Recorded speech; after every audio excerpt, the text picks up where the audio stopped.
Bienvenue à vous toutes et tous. Je me présente, Frédéric Bouchard, doyen de la Faculté des arts et des sciences et professeur au département de philosophie. Merci d'être avec nous ce soir en si grand nombre. La Faculté des arts et des sciences présente la série de discussions au carrefour des savoirs qui a pour objectif de faire dialoguer des collègues de différents horizons sur une thématique d'actualité et ainsi permet à tout le monde de profiter un peu du génie, des talents et des regards riches que notre faculté a à offrir. Pour la discussion de ce soir, nous avons le privilège d'avoir parmi nous des professeurs d'expertise variés provenant de différentes disciplines de notre faculté. Et là, je le dis, prenez-le avec ironie ou sans ironie, moi, ça fait à peu près 1 an et demi que je suis en déni de presbytie. Ce qui semble tout à fait approprié pour le thème de ce soir. Et là, je ne vous dirai pas que c'est l'événement de ce soir qui m'a convaincu que le déni, à un moment donné, faisait son temps. Hier, j'ai pris rendez-vous avec la clinique d'optométrie. Je vous avertis parce que je suis en mesure de lire le texte, mais ce n'est pas très bien éclairé. Et donc, je m'excuse d'avance si je ne peux pas lire parfaitement un élément de présentation. Je suis très fier du panel que nous avons rassemblé ce soir. Je vais vous présenter brièvement nos intervenantes. Là, je le dis à titre plus personnel, nous avons une collègue nouvellement recrutée à la faculté depuis seulement quelques années. Nous avons des collègues aussi que j'ai eu l'occasion de côtoyer pour différentes occasions, pour différents projets. Et je dois vous dire que ce sont des personnes que j'estime beaucoup. Et donc, nous sommes très chanceux de pouvoir les entendre leurs perspectives sur ces questions. Et je vais vous les présenter très brièvement, mais je dois dire que ça ne fait pas complètement état de la qualité de la contribution qu'elles offrent à notre faculté. Donc d'abord, Sylvie Belleville, professeure au département de psychologie et chercheuse au Centre de recherche de l'Institut universitaire de gériatrie de Montréal, donc le CRIUGM. Sylvie Belleville est aussi titulaire de la chaire de recherche du Canada en neurosciences cognitives du vieillissement. Ses travaux portent sur les processus de compensation et de plasticité cérébrale liés au vieillissement, la prévention du déclin cognitif et de la démence, ainsi que l'identification précoce de la maladie d'Alzheimer. Actuellement, elle dirige le Réseau québécois de recherche sur le vieillissement. Une grande chercheuse, je suis ravi, merci beaucoup d'être parmi nous. À ses côtés se trouve Lynne Grenier, professeure au département de communication. Lynne Grenier mène depuis plusieurs années des recherches sur les intersections de la musique et du vieillissement dans le cadre des partenariats internationaux de recherche ACT, Aging Communication Technology, et AID, Aging in Data. Elle y mène surtout des projets impliquant des groupes minorisés, des personnes sourdes signantes, des membres de communautés culturelles, admirateurs et artistes de musique punk, notamment. Vous voyez. Je présume qu'elle ne parlera pas autant de musique punk ce soir, mais qui sait, ce sera à Lynne de nous surprendre. Et donc, elle s'intéresse à des groupes minorisés dont les cultures du vieillissement demeurent largement méconnues. Nous avons également le plaisir d'avoir parmi nous Véronique Yvon, professeure invitée au département de sciences politiques, ex-ministre et députée. Véronique Yvon a piloté la commission spéciale Mourir dans la dignité et la loi concernant les soins de fin de vie. À ce titre, elle s'est intéressée à l'accompagnement des personnes aînées en fin de vie, aux enjeux des soins qui leur sont offerts, particulièrement à domicile, ainsi qu'à l'approche palliative. À titre de nouvelle experte en résidence à la Maison des affaires publiques internationales de l'Université de Montréal, elle compte continuer à s'intéresser à ces enjeux et à travailler en collaboration avec les milieux de pratique à l'émergence de solutions pouvant servir de base à d'éventuelles politiques publiques favorisant le maintien des personnes aînées à domicile et la lutte contre l'isolement et la solitude, axée sur la cohabitation intergénérationnelle. Je dois mentionner, et on l'a dit une des premières fois qu'on s'est rencontrés, je veux vous remercier, Madame Yvon, la manière que vous avez vécu l'engagement politique, ça s'est fait avec noblesse. Puis je dois juste dire, comme citoyen qui peut avoir des idéaux envers la démocratie qui ne sont pas toujours réalisés à la hauteur de nos aspirations, je tenais juste à vous remercier pour la qualité de votre engagement, la manière dont vous l'avez fait.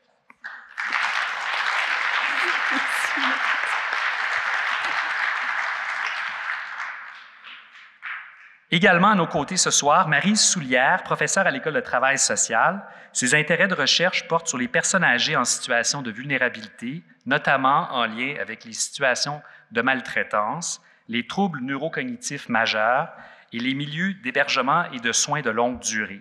Elle privilégie des méthodologies qualitatives qui permettent de mettre de l'avant la perspective subjective des citoyennes et citoyens aînés vulnérables dont la parole est trop peu entendue ou trop peu écoutée. Donc, merci beaucoup d'être avec nous. La relève de la faculté, on est ravis. Merci beaucoup d'avoir accepté ce soir. Enfin, puis à chaque fois qu'on a ces carrefours, je me pince parce que je me dis, à chaque fois qu'on lui demande si elle accepte de poursuivre l'exercice, Chantal dit oui avec grand plaisir, mais on se pince parce que c'est vraiment une personne qui a fait énormément pour le rayonnement du savoir au Québec et au Canada, mais qui aussi anime ces discussions d'une manière vraiment exemplaire. Donc, Chantal Srivastava, qui anime les discussions au Carrefour des savoirs depuis 2 ans maintenant, journaliste à Radio-Canada, comme vous le savez probablement toutes et tous, plusieurs fois récompensée pour son travail. Chantal Srivastava nous fait une fois de plus l'honneur de mettre son talent à notre disposition. Un grand merci, Chantal. De manière plus générale, et là je dis ici, c'est vrai, je dirais juste par l'existence de cet événement ou de ces discussions, mais je dirais c'est encore plus vrai pour l'objet particulier dont nous allons traiter ce soir. L'université, puis c'est pas juste l'Université de Montréal, les universités en général, c'est important de ne jamais l'oublier. Je dirais la seule fonction des universités, c'est l'épanouissement humain par le savoir. Et c'est aussi simple que ça. Quand on se pose trop de questions, ça ne veut pas dire que ça se décline de plusieurs manières, mais ultimement, c'est qu'on croit que l'être humain mérite et est capable d'épanouissement, et on croit que le savoir, soit par l'éducation, soit par la recherche qui permet d'offrir des nouveaux outils, une meilleure compréhension, de nouvelles perspectives, peuvent améliorer des pratiques cliniques, des politiques publiques, des interventions ou simplement donner un sens à nos vies dans un monde qui, des fois, peut sembler rempli de ténèbres. Mais je dois dire, ça c'est le grand plaisir de nous toutes et tous qui avons l'occasion de côtoyer la relève étudiante. Quand on vient à l'université, que ce soit le moment d'une discussion ou que ce soit lors d'un diplôme, c'est presque impossible de ne pas devenir ou de rester optimiste. Quand on croit à l'optimisme, quand on croit à l'épanouissement humain par le savoir, on croit que si on comprend un peu mieux, ça va mieux aller. Donc, il n'y a pas d'idée de perfection, ce n'est pas une vision utopiste, c'est juste de croire que si on comprend un peu mieux comment le monde fonctionne, si on comprend un peu mieux la diversité de l'expérience humaine, on va avoir des outils, on va avoir du sens qui nous permet de mieux vivre. Et ça, c'est vrai dans tous les secteurs. C'est vrai en mathématiques, c'est vrai en philosophie, c'est vrai en histoire de l'art, c'est vrai dans tous les domaines. Ici, ce qui est fascinant, c'est qu'on s'intéresse à une période de la vie où on est peut-être plus attentif à la question de l'épanouissement humain. Serge Bouchard avait mentionné, probablement qu'il citait quelqu'un d'autre, je n'ai pas la référence exacte, il disait que quand il était jeune, il cherchait la vérité, mais que plus tard dans la vie, il cherchait plutôt la beauté. Et je dirais, ce qui est magnifique avec la Faculté des arts et des sciences, c'est qu'on s'intéresse tous les jours à la vérité et à la beauté. Et ça, je suis content qu'on puisse en profiter un peu ce soir sur la question, justement, le thème de la discussion à laquelle nous participerons. Donc, je vous laisse entre les mains de nos panélistes et à la fin de la discussion, comme à chaque fois, il y aura du temps pour une discussion avec le public. Donc, si vous avez des questions ou des commentaires, gardez-les ou essayez de les prendre en note. Il y a des micros dans la salle et ça fera plaisir à nos panélistes de répondre à vos interventions. Encore merci à vous toutes et à vous tous de votre curiosité heureuse et nous sommes ravis que nous puissions essayer de l'assouvir un peu en cette fin de journée. Merci et bon événement.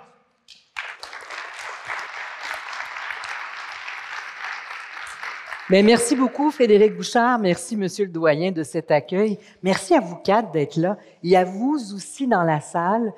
C'est toujours stimulant de voir des gens dans la salle qui se déplacent pour ce genre de carrefour. Puis ça fait toujours plaisir aussi de voir que vous participez très bien à la fin quand on vous demande. Bon, je dis à la fin, mais il y a quand même une bonne portion du temps dont vous pouvez profiter pour poser des questions. Moi, j'en ai beaucoup, mais rendu à ce moment-là, je vous laisse vraiment la place. On vous demande donc de venir, comme Frédéric Bouchard le disait, au micro.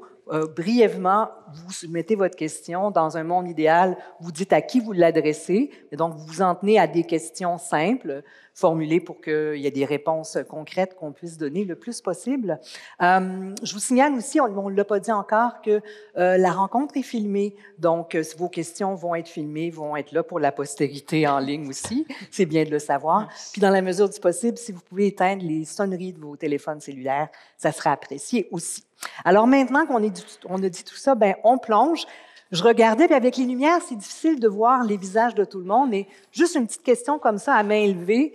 La statistique, je pense que je voyais, Statistique Canada dit qu'en 2041, il y a plus du quart des Québécois qui auront plus de 65 ans. À main levée comme ça, le 2041, 65 ans, je vous demande pas de me donner votre âge aujourd'hui, mais grosso modo, là, c'est dans une quinzaine d'années. Est-ce qu'il y a des gens qui vont être encore en bas de 65 ans en 2041? Oh. Dans la salle? Oui! Bien, intéressant de voir que vous êtes là parce qu'en préparant cette rencontre-là, j'ai réalisé que il y a une seule chose, il y a plusieurs choses qu'on sait en venant au monde, mais il y en a une qui est inéluctable, c'est qu'on se met tout à vieillir dès le jour où on est né. Alors, la grande question de cette rencontre-là, c'est, puis avec des guillemets, on va voir pourquoi il y a beaucoup de nuances là-dedans, bien vieillir, quels enjeux, quelles solutions, et pour en parler, donc, Sylvie, Lynn, Véronique et Maryse, puis pour vous accueillir, je vous demanderai très brièvement, je suis toujours curieuse de voir pourquoi vous avez accepté cette invitation-là.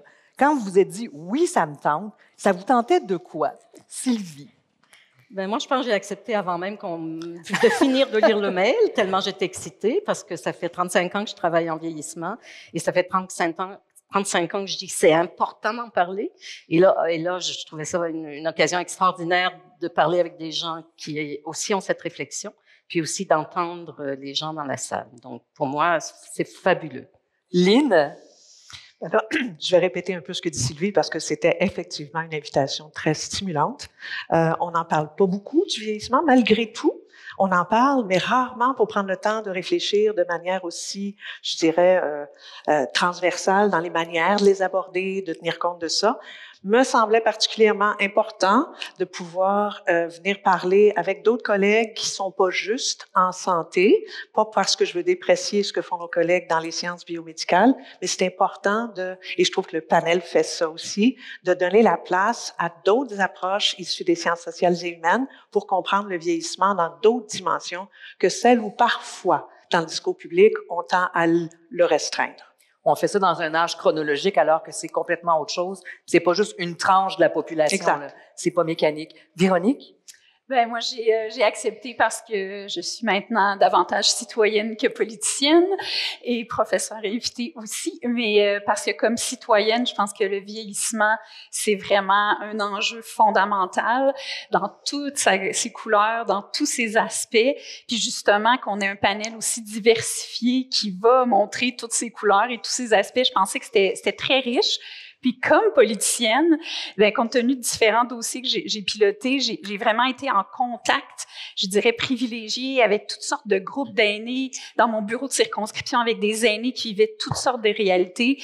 Puis je pense qu'il y a tellement plus à dire que, je dirais, le narratif global, des fois, beaucoup axé sur ce qui est plus difficile que sur ce qui est plus positif. Donc, il y a tellement à dire sur le sujet que j'avais vraiment envie de participer à la discussion, puis bien sûr de pouvoir échanger avec les citoyens. Merci d'être là. Marie, c'est toujours ingrate, la dernière, tout le monde a parlé.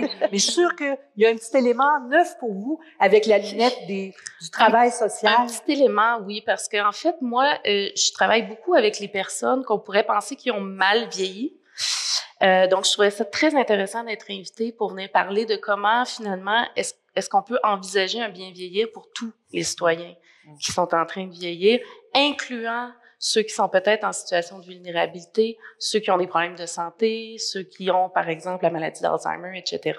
Est-ce qu'on peut parler de bien vieillir aussi autrement que simplement des gens qui vieillissent sans vieillir, en restant jeunes, en santé, etc. On vieillit pas seulement dans la détresse, donc malgré l'impression générale qu'on peut en avoir. Alors, on aime ça dans un milieu universitaire, dans un milieu de savoir de quoi on parle hein, quand on parle de vieillir. Alors, vieillir, pour vous, en termes de définition, qu'est-ce que c'est que le vieillissement? Puis quand on parle de bien vieillir et qu'en plus on met des guillemets, on parle de quoi? Est-ce qu'il y a un vieillissement, une manière de vieillir? Est-ce que c'est, comme je le disais, quelque chose qui fait partie de la vie, qui est naturel? Est-ce qu'il y a un moment où là, on dit « Ah là, je commence à vieillir ». Comment on définit le vieillissement avant de voir quels sont les enjeux, puis quelles sont les solutions aussi pour bien vieillir? Donc, qui veut plonger sur la définition? Peut-être que c'est plus facile d'un point de vue physiologique, psychologique ou pas? Oui, en fait, moi, je vais dire qu'il y a plusieurs façons de voir le vieillissement, justement selon la lunette qu'on utilise. Si on prend la lunette biologique, on sait qu'on est capable d'identifier un vieillissement biologique qui est lié au passage du temps, mais on va souvent utiliser des repères chronologiques. Donc, on est vieux quand on a 65 ans, on est très vieux quand on a plus de 85 ans, par exemple. Mais il y a aussi des définitions plus sociales. Par exemple, quelqu'un peut être vieux à 45 ans selon là où il est, la personne qui la regarde, etc. Puis psychologiquement aussi.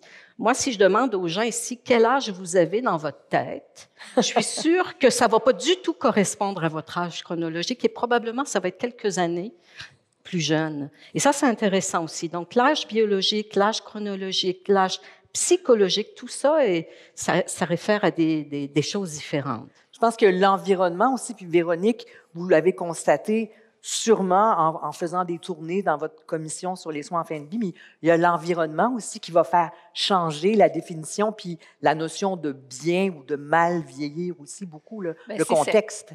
C'est certain que le contexte dans lequel on vit a une grande influence. Je dirais les valeurs qui sont les nôtres, puis ce qu'on va vouloir mettre de l'avant. Moi, ça m'a beaucoup frappé, notamment vous y faites référence dans toute cette tournée sur la commission sur les soins de fin de vie, à quel point il y a des valeurs fortes comme l'autonomie et que même des fois, on sent qu'il est érigé dans la société presque en culte de l'autonomie.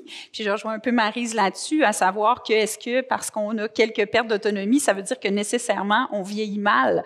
Et quelle est la part de la valeur d'autonomie intrinsèque aux personnes? Parce que je pense que c'est une valeur très, très forte, notamment chez les baby boomers, parce que je donne beaucoup de conférences sur la question des soins de fin de vie, puis on me rappelle beaucoup, beaucoup l'importance du respect de l'autonomie, puis j'en suis.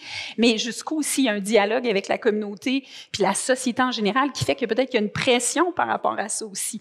Donc, moi, je pense que le bien vieillir, on doit partir de la perspective des citoyens. Et c'est ce que je reproche des fois à la manière dont on élabore nos politiques publiques, c'est qu'il y a beaucoup d'approches du haut vers le bas et jusqu'où on intègre la perspective citoyenne. Est-ce qu'avant de décider qu'on mettait des milliards dans les maisons des aînés, on s'est penché vers est-ce que c'était vraiment ça qui était la priorité des gens qui étaient dans un processus de vieillissement? Donc, je pense aussi que comme décideur public, c'est quelque chose qui doit être toujours gardé à l'esprit. Est-ce qu'il y a cette adéquation-là entre le bien vieillir projeté dans l'État versus le bien vieillir tel que voulu ou véhiculé par la population? Vieillir selon ses souhaits aussi, ses aspirations, selon ce qu'on veut être et comment on veut le faire. Je pense que vous avez évoqué ça dans le sentiment d'autonomie que les gens revendiquent. Il y a aussi ça, ils veulent décider pour eux. Totalement dans leur individualité pour pouvoir rester eux-mêmes jusqu'à la fin de leur vie. Marie, je vous entendais dire, moi, je suis contente d'être ici parce que je veux braquer les projecteurs sur comment ça peut bien aller aussi, parce que dans l'univers du travail social, on a souvent l'impression qu'on se penche sur les situations qui deviennent problématiques ou qui peuvent le devenir. Alors, bien vieillir, là, pour vous, la définition, c'est quoi? C'est quoi les ingrédients? Qu'est-ce qui fait que dans un milieu X, quelqu'un va pouvoir bien vieillir, alors que si on le transplante ailleurs, c'est pas ça qui va se passer? Mais moi, ce que je trouve intéressant dans ce concept-là, c'est que quand on regarde les conceptualisations, les théories qui ont été développées sur le bien vieillir, c'était souvent axé sur une évaluation assez qui se voulait objective de qu'est-ce que c'est bien vieillir. Souvent, ce qu'on va retrouver dans les définitions, ça va être la santé sur le plan physique, sur le plan cognitif, l'autonomie fonctionnelle, être capable au quotidien de faire nos choses, et la participation sociale. Tu sais, souvent, c'est les trois piliers qu'on va retrouver. Sauf qu'en même temps, si on s'arrête là, je trouve que le risque, c'est d'arriver à une vision très normative de ce que c'est bien vieillir. Si on prend, par exemple, la participation sociale, est-ce qu'il y a une seule forme de participation sociale qui serait valorisée? Est-ce qu'il faut, par exemple, s'impliquer politiquement? Est-ce qu'il faut aller, par exemple, est-ce que des activités sociales, simplement, c'est de la participation sociale? Être en contact avec ma famille, prendre des nouvelles des enfants, de quoi on parle? Et est-ce qu'on est capable d'avoir une vision beaucoup plus large pour répondre aux besoins des individus? Puis en travail social, on s'intéresse justement à l'individu dans sa relation avec la société. Et c'est ce bout-là aussi que je trouve qui manque. Quand on parle souvent du bien vieillir, on a des visions très individualisantes. Qu'est-ce qu'il faut que je fasse, moi, pour bien vieillir? Muscler vos méninges, faites des mots croisés, faites du yoga pour l'équilibre, etc. J'ai rien contre ça, là. J'adore le yoga, j'ai rien contre ça. Sauf qu'en même temps, il y a tout un autre pan. Qu'est-ce que la société me permet? Quelles opportunités la société me donne pour se bien vieillir? Qu'est-ce que j'ai comme opportunité de participation une fois que je suis en CHSLD, par exemple, une fois que j'ai la maladie d'Alzheimer, etc. Donc, je trouve qu'il y a cette ouverture-là à avoir, de sortir des définitions très normalisantes de ce que c'est bien vieillir, puis de ne pas oublier la responsabilité collective aussi qu'on a de permettre le bien vieillir. Lynn, je vous vois hocher. Je hoche. Vous hochez. Parce que je pense que pour vous aussi, on s'est parlé en préparation, évidemment, pour que j'ai une idée de ce qui les animait, ce qu'elles avaient à cœur, toutes les quatre. Puis je pense que pour vous, justement, qu'on voit ça comme un phénomène homogène, tout le monde pareil, tout le monde dans le même bain, c'est pas ça, là. Oui, je pense que je reprendrai une partie de ce que Sylvie disait, puis ça va faire écho avec mes collègues. Il y a plusieurs approches, il y a plusieurs conceptions du vieillissement, puis je pense que l'une de celles qu'on tend à privilégier est toute centrée sur l'individu. Donc, quelque part, vous seriez tout le monde là, responsable de votre propre vieillissement. Vous avez juste à faire les bonnes choses, puis vous allez bien vieillir. C'est un petit peu plus compliqué que ça quand on regarde comment, effectivement, il y a toutes sortes d'enjeux qui font en sorte qu'on n'est pas tout le monde égaux et égal devant nos vieillissements. Il y a des choses qui nous précèdent, des conditions qui nous précèdent, qui nous font être qui on est, comment on agit.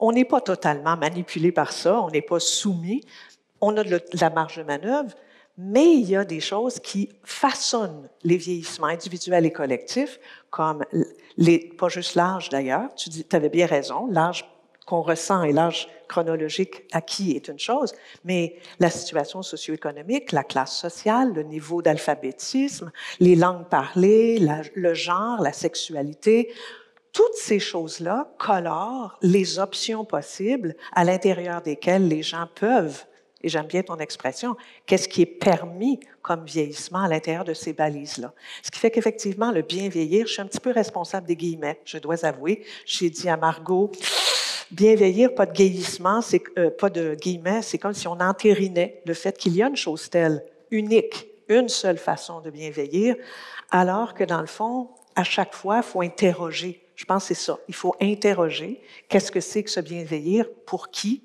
dans quelle perspective, à quelle fin, sachant qu'à la fois, il y a un discours public pour ça, il y a des politiques publiques qui ont été bâties alentour de cette notion-là. Les gens avec lesquels on est amené à travailler, tout le monde, ils s'interprètent, ils s'approprient cette notion-là, mais elle demeure extrêmement normative, limitée malheureusement, dans le spectre de tous les vieillissements possibles. Sur les définitions, est-ce qu'on a laissé de côté quelque chose qui est fondamental pour vous? Je trouvais ça intéressant quand Oui, oui, moi, j'aurais aimé quand même peut-être dire qu'en 2020, l'Organisation mondiale de la santé a défini le vieillissement en bonne santé comme étant notre capacité à développer puis à maintenir nos aptitudes fonctionnelles pour notre bien-être, et que ça dépendait de deux choses. Nos capacités intrinsèques, puis ça, c'est effectivement la santé physique, cognitive, mentale, toutes nos fonctions, mais aussi l'environnement dans lequel on évolue. Et ça, pour moi, c'est extrêmement subversif. Parce que ce que ça veut dire, c'est qu'on peut avoir un Alzheimer, par exemple, une maladie d'Alzheimer, vivre avec une maladie d'Alzheimer, mais si l'environnement est favorable, ça peut vouloir dire qu'on est, selon cette définition, quand même en bonne santé.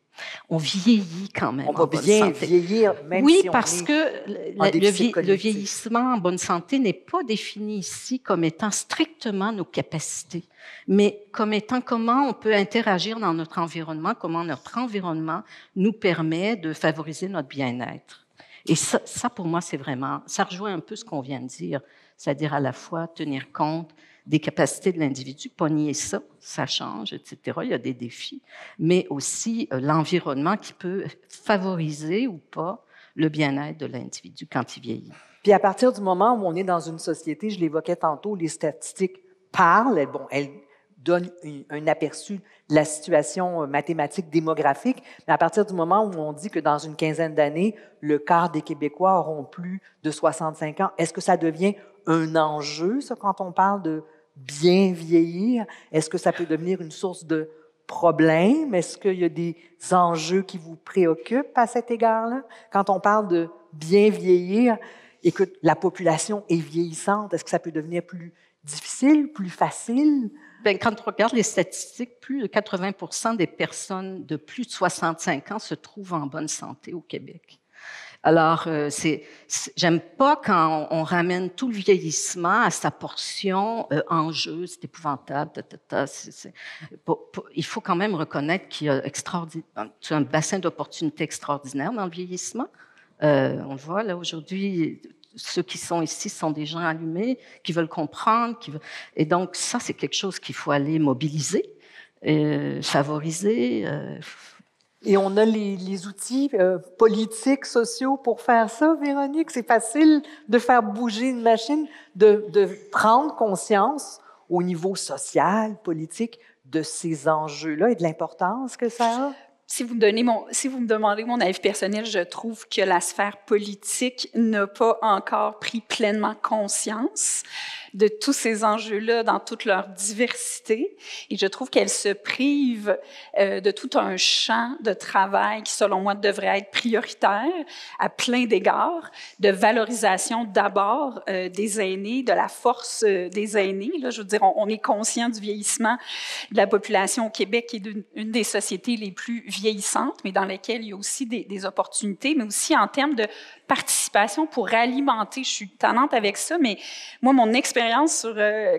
puis ça a teinté toute je dirais, mon engagement politique, mais sur la loi sur les soins de fin de vie, le fait de consulter autant de gens, puis on voulait d'abord consulter les citoyens de différentes manières, ça a été une force extraordinaire, un éclairage extraordinaire. Donc, je pense que dans l'élaboration des politiques publiques, il faut valoriser la participation citoyenne de manière générale, mais des aînés très clairement, spécifiquement, compte tenu de ces défis-là qui sont les nôtres. Je pense qu'il faut s'éloigner d'un certain paternalisme dans l'État, avec des expressions qu'on entend tellement souvent comme nos aînés, on va s'occuper de nos aînés, on va valoriser nos aînés comme s'ils appartenaient, je sais pas, on les revendique, on les veut. Exact, on les veut, on veut montrer qu'on est fin, mais en même temps, est-ce que les politiques publiques sont à la hauteur de ce qu'on dit dans les belles phrases? Je ne le crois pas. Et pour moi, l'urgence en termes de politique publique à ce niveau, elle se situe au-delà de la question de la participation citoyenne, je dirais à trois niveaux principaux. La question du logement des aînés, des formes de logement, de ce qui peut justement bien s'adapter et de par leur environnement, autant de proximité que le logement physique lequel ils sont que l'aménagement de leur territoire, à quel point ça peut faire une différence. Toute la question, évidemment, aussi des soins, du soutien à domicile. On est tellement en retard au Québec par rapport à d'autres sociétés. Puis, je regardais le budget d'hier, puis il y a encore juste un 100 millions qui est consacré à ça par année, alors que dans le dernier rapport de la commissaire au bien-être, elle a dit qu'il fallait aller vers 9 milliards d'investissements d'ici 15 ans pour prendre le virage des soins à domicile et des services à domicile qui sont gagnants à tous égards.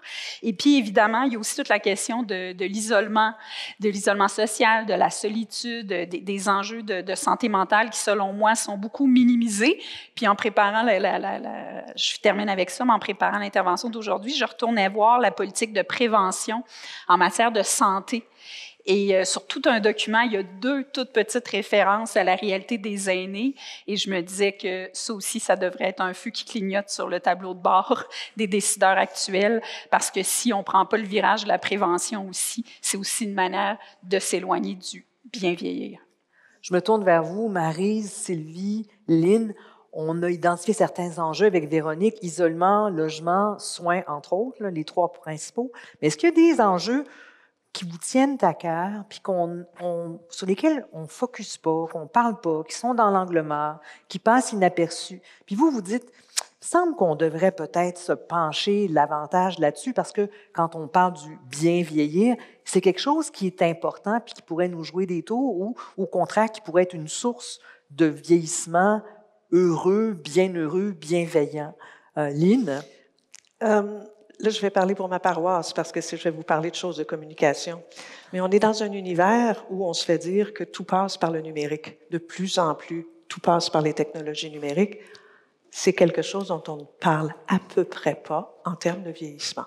Et là, je ne parle pas juste de présumément le fait que les personnes plus aînées seraient larguées, qu'elles n'auraient aucun intérêt pour les nouvelles technologies. Bien au contraire, on sait que ce sont des mythes avec lesquels il faut vraiment réussir à déboulonner, parce que ce ne sont pas des choses qu'on constate quand on travaille auprès des aînés, avec les personnes âgées. Ça, c'est une des choses qui, moi, me préoccupe beaucoup, parce que c'est quand même quelque chose qui façonne les différentes facettes de la vie. Donc, le logement, l'isolement, la santé, tout ça est travaillé par un ensemble de technologies, un ensemble de médias qui vraiment vont pas s'en aller demain matin. On s'en va vers l'intelligence artificielle, vers ce genre de considérations. Je pense qu'on peut pas laisser ça de côté lorsqu'il est question de vieillissement. Vraiment pas. Ça, c'est le premier. Le deuxième, si je peux me permettre, c'est aussi lié à un peu la statistique dont tu parlais tantôt. On nous dit 65 ans et plus. Ces statistiques-là, et l'origine du développement de la statistique du 65 ans, il vient avec le développement des politiques sur la retraite. Et 65 ans, quand ça a été développé il y a déjà très longtemps, c'était à très peu d'écart de l'espérance de vie. C'était quelques années plus proche de l'espérance de vie que maintenant. On continue à faire des statistiques publiques qui alimentent nos politiques en restant dans une grande catégorie de 65 ans et plus. Nos sociétés n'ont pas les mêmes espérances de vie, et donc, quelque part, on met dans la même grande catégorie des gens qui ont 65 ans, j'en suis, et des gens qui vont vivre jusqu'à 80, 85 ans, 90 ans, 100 ans, comme si cette catégorie-là était homogène. Et ça, je pense que c'est un des enjeux qu'on a dans nos sociétés, sachant le poids qu'on attribue aux statistiques officielles, qui effectivement sont l'une des sources des politiques qu'on développe. Et donc, je pense qu'on a du travail collectivement à faire pour essayer de faire valoir que 65 ans et plus, ça devrait plus être la grande catégorie. Il faudrait être capable, au même titre qu'on a trouvé important de distinguer le 40 au 50, du 50 au 65. On trouvait ça important de distinguer ça. On trouvait qu'il y avait des différences suffisantes au sein des citoyens. Bien, je pense qu'il est temps qu'on réfléchisse à notre 65 ans et plus pour effectivement pouvoir considérer la grande diversité des expériences de cette trajectoire-là qui continue à être un processus. Les gens continuent à cheminer là-dedans, mais je trouve qu'on enferme très vite ce 65 ans et plus comme si c'était justement la catégorie fourre-tout, on met tout le monde dans le même paquet et ça nous empêche de répondre aux besoins spécifiques de toutes sortes de types de vieillissement. Sylvie, je pense que ça doit correspondre à la réalité que vous centre de recherche sur le vieillissement que vous voyez aussi. Là, oui, c'est très intéressant. C'est sûr que il se passe bien des choses en 35 ans, là, entre 65 et c'est une énorme période de la vie. Alors de mettre tout le monde dans le même paquet, mais aussi on voit bien qu'il y a de grandes différences interindividuelles. Moi, c'est quelque chose qui m'intéresse particulièrement, même au niveau cognitif, au cérébral, et c'est très intéressant aussi de voir c'est quoi les facteurs qui agissent sur ces différences interindividuelles, soit au niveau du style de vie. Et je trouve ça intéressant aussi, peut-être un enjeu ou en tout cas une opportunité, c'est toute la littératie liée au vieillissement. Je pense qu'il y a un énorme besoin d'informations justes, validées par la science. Beaucoup de choses sont galvaudées. Il y a beaucoup de choses qui sont fausses, qui circulent. Et je pense. Comme par exemple, avez-vous cette notion du vieillissement comme quelque chose qui est vraiment très homogène. Toutes ces vieilles notions sur le vieillissement, que les personnes âgées s'intéressent pas à elles. Par exemple, sont plus intéressées à garder leurs enfants qu'à elles, mais des fois, elles sont intéressées à elles aussi. Hein? Elles sont intéressées à la sexualité aussi. Bon, il y a plein de choses qu'il faut déconstruire autour du vieillissement. Alors ça, je trouve que c'est intéressant pour ça d'en parler.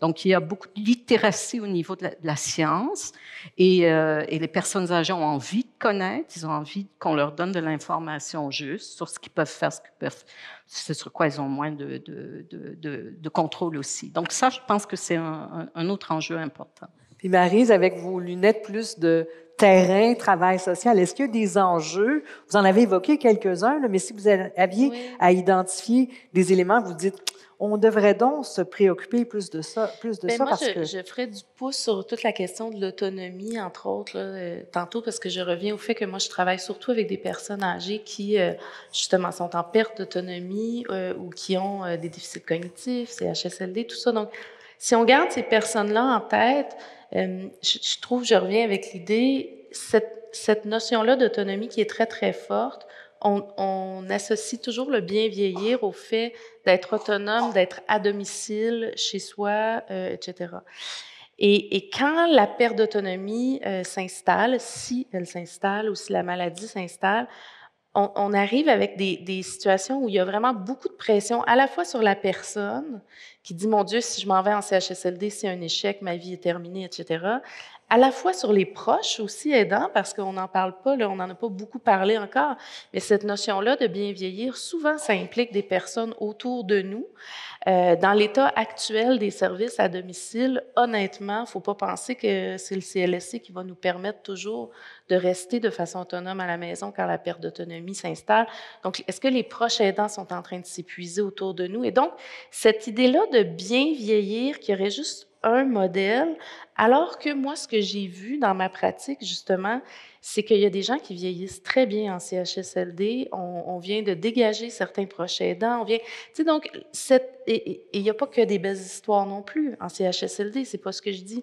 Mais je trouve que c'est vraiment important d'avoir une réflexion sur comment la vieillesse peut se vivre de différentes façons et que le fait de suivre une trajectoire ne veut pas nécessairement dire qu'on vieillit bien. Moi, j'ai vu des situations catastrophiques à domicile parce que les gens refusaient de quitter et se mettaient vraiment en danger, épuisaient les gens autour d'eux. Et à l'inverse, j'ai vu de magnifiques histoires en CHSLD. Il y a une dame que j'avais rencontrée, que j'avais rarement vu quelqu'un d'aussi heureux. Elle ne reconnaissait pas sa fille. On pourrait dire, oh mon Dieu, c'est vraiment l'image de mal vieillir en CHSLD, on ne reconnaît plus nos proches. Mais elle, toutes les membres du personnel féminin qui rentraient dans sa chambre, elle les prenait pour sa fille. Elle n'avait jamais vu sa fille aussi souvent de sa vie. Elle était heureuse, elle était joyeuse, elle était toujours souriante. Donc, est-ce que vraiment elle vieillissait mal?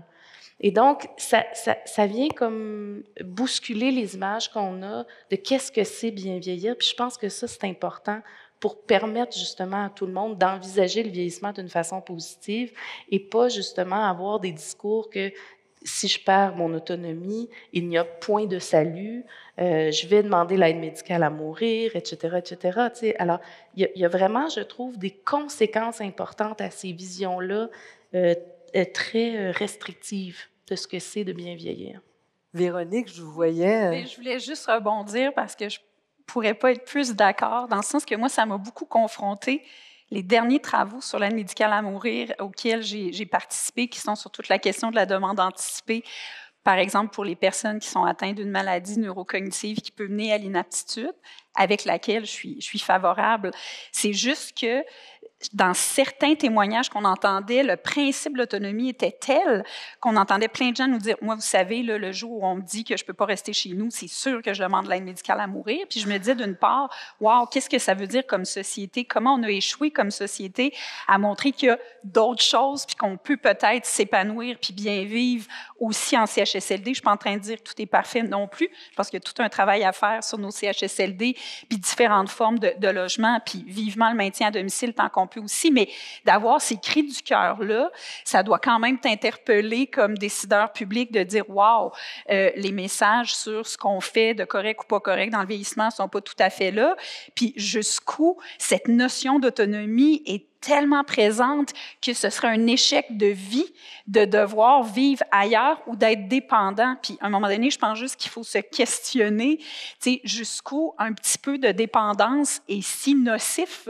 Est-ce qu'il n'y a pas des idées là-dedans aussi où on peut trouver une richesse dans certaines formes d'interdépendance? Puis, juste en terminant sur ça, je veux vous dire, parce que ça m'a frappé ce matin, j'ai lu une lettre ouverte qui était justement sur le sujet de l'aide médicale à mourir du Collège des médecins, de l'Ordre des infirmières et du barreau. Puis juste pour vous dire comment des fois on fait des affirmations, ça dit, si on n'allait pas de l'avant avec la demande anticipée, ce qui signifie que les personnes souffrant notamment d'Alzheimer ou de Parkinson ne pourraient exprimer leur choix de fin de vie en toute lucidité. Elles seraient condamnées à des années de souffrance, d'errance, de démence, prisonnières de leur corps. Comme si, dès lors que tu as un diagnostic d'Alzheimer ou de Parkinson, ce qui t'attend, c'est juste ça, le plus noir, le plus négatif. Fait que je me dis, on a une responsabilité collective aussi. Quand on met au jeu des phrases aussi affirmées sans nuance, on envoie un message aussi sur le fait que c'est du tout ou rien, alors que je pense qu'il faut être dans les nuances dans tout ça. Les nuances importantes. On a parlé donc d'enjeux liés à l'autonomie, beaucoup à la santé. Mais j'aimerais, avant qu'on aille dans le mode solution, aborder avec vous certains enjeux qui sont plus liés au rôle social qu'on joue en vieillissant, entre autres dans le transfert de connaissances, dans le mentorat, il y a une question de santé, mais il y a une question aussi de se sentir utile, sentir qu'on a un rôle social à jouer. Est-ce que c'est un enjeu, ça, qu'on délaisse souvent quand on s'intéresse aux personnes qui vieillissent? Sur le marché du travail, on a l'impression que tranquillement, pas vite, on leur dit pas, mais on leur dit souvent, mais à mots couverts, vous coûtez plus cher que les jeunes, vous êtes ancrés dans vos vieilles habitudes. Comment on peut donner un sentiment d'utilité, puis pas seulement un sentiment, aussi tirer profit, optimiser toute cette connaissance. Là, moi, je parle du mentorat, mais peut-être que vous avez d'autres exemples. J'aimerais vous entendre sur ces enjeux qui permettent de voir le fait de vieillir sous un angle vraiment positif, là. Si je peux lancer le bal, j'ai le bonheur de travailler avec des personnes âgées qui sont activistes, militantes, qui sont vraiment extrêmement occupées. Elles travaillent pour lutter contre la maltraitance sous toutes ses formes. Ce sont des gens qui font du théâtre, qui font des arts, qui font de la musique, qui font... Oui, Maria! Alors, Marie a fait partie de ce groupe avec lesquels j'ai le bonheur de travailler, qui s'appelle RECA, le regroupement des ethnoculturels contre l'abus des aînés.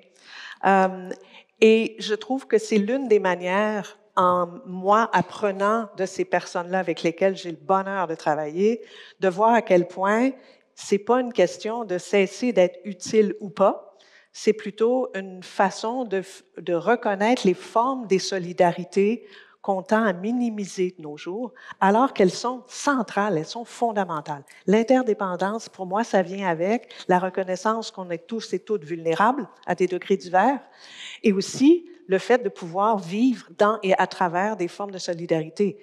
Quand on se fait dire qu'effectivement les gens sont pas utiles, qu'on peut les tasser, quelque part, ça régénère une autre façon de penser, pas juste le vieillissement, mais l'ensemble des formes de la vie citoyenne. On peut être citoyen et citoyenne engagés à tout âge.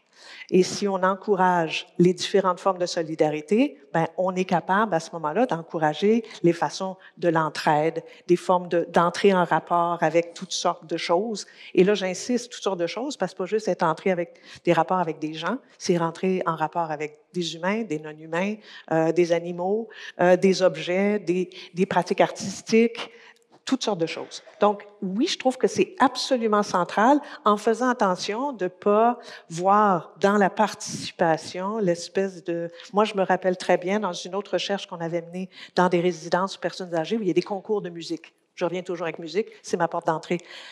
Dans ces concours-là, il y avait une dame qui nous avait dit, on leur demandait comme ça, chanter comme ça, c'est participer. Puis elle me disait, non, vous n'avez pas compris. Moi, quand je m'assois dans ma chaise berçante, la journée que quelqu'un va me dire que je suis en train de participer, là, je vais comprendre.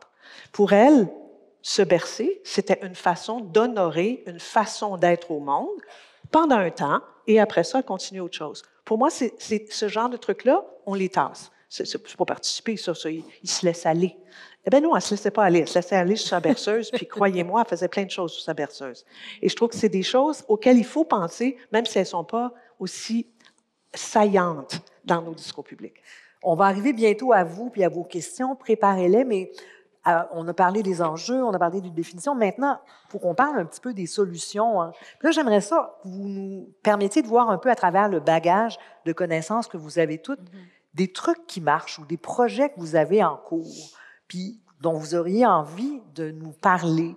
Quelque chose, vous dites, ça, pour moi, c'est une solution pour le bien vieillir, avec les guillemets, que j'aimerais qu'on déploie parce que j'ai pu voir, observer, faire des travaux là-dessus qui me permettent de dire que oui, c'est une avenue qui fonctionne. Donc, j'aimerais ça vous entendre là-dessus. Ou c'est un projet que je suis en train de développer parce que je pense que ça pourrait avoir des résultats. Donc, j'aimerais ça en mode solution. Sylvie, vous voyez quoi en mode solution? Je travaille beaucoup sur la stimulation cognitive. C'est sûr que c'est mon objet de travail. On développe des programmes informatisés où les gens vont aller chercher l'information sur les facteurs de protection sur lesquels ils ont un pouvoir. Parce que une des choses, vous demandiez tantôt, c'est quoi les choses qui circulent, qui sont... par exemple, quand on demande aux personnes quel est le principal facteur de risque de l'Alzheimer, par exemple, ils vont nous dire la génétique. Tout le monde pense que, c'est comme tu vas l'avoir, il n'y a rien à faire. Tu vas mal vieillir, physiquement, il n'y a rien à faire. Et on sait très bien que ce n'est pas le cas. Il y a énormément de facteurs sur lesquels on peut jouer, à la fois comme société, et aussi comme individu. Donc, les gens ont envie de connaître ça, ils ont envie d'avoir des stratégies. Donc, ça, c'est des choses qui fonctionnent très bien. Nous, on a développé ces programmes. Les gens connaissent mieux après. Ils réduisent. Ils sont accessibles où, ces programmes? C'est des programmes qu'on a développés, qui sont encore testés, mais il y en a qui sont, par exemple, Lucilab est un programme qui est accessible à tous. Nous, on a développé un programme qui s'appelle Santé Cerveau Pro. J'espère bien qu'il sera accessible à tous via, par exemple, la santé publique, Santé Cerveau Pro. Santé Cerveau Pro, Lucilab, qui est un programme qui est... c'est un peu la même approche. L'idée est de connaître les facteurs sur lesquels on peut agir, d'avoir des stratégies pour comment améliorer son savoir ce qui est vraiment vrai là-dedans. Ce qui est bon, ce qui est validé scientifiquement. Ouais. Et d'ailleurs, la stimulation cognitive, l'isolement social, tout ça, ce sont des facteurs sur lesquels on sait qu'on peut agir et on aide les gens à mieux, à mieux avoir un cerveau plus sain via des approches comportementales non pharmacologiques. Non pharmacologique, il faut le dire aussi, mode de vie. Mode de vie, justement, Véronique, vous, je ne veux pas vendre la mèche, mais vous avez un projet, vous avez évoqué le logement tantôt, puis vous avez un projet qui s'incarnerait très bien ici dans la communauté universitaire. Est-ce que vous pouvez nous en parler un peu plus? En fait, j'amorce une réflexion dans cette nouvelle vie universitaire qui est la mienne, et pour ça, je vais bénéficier, j'espère, des lumières du plus grand nombre de collègues universitaires qui ont la science de leur côté, parce que je pense aussi, petite remarque éditoriale, que les décideurs et les universitaires devraient beaucoup plus travailler main dans la main pour élaborer de bonnes politiques publiques bien fondées et non sur un coin de table ou juste une petite promesse électorale qui a été faite sous l'impulsion du moment.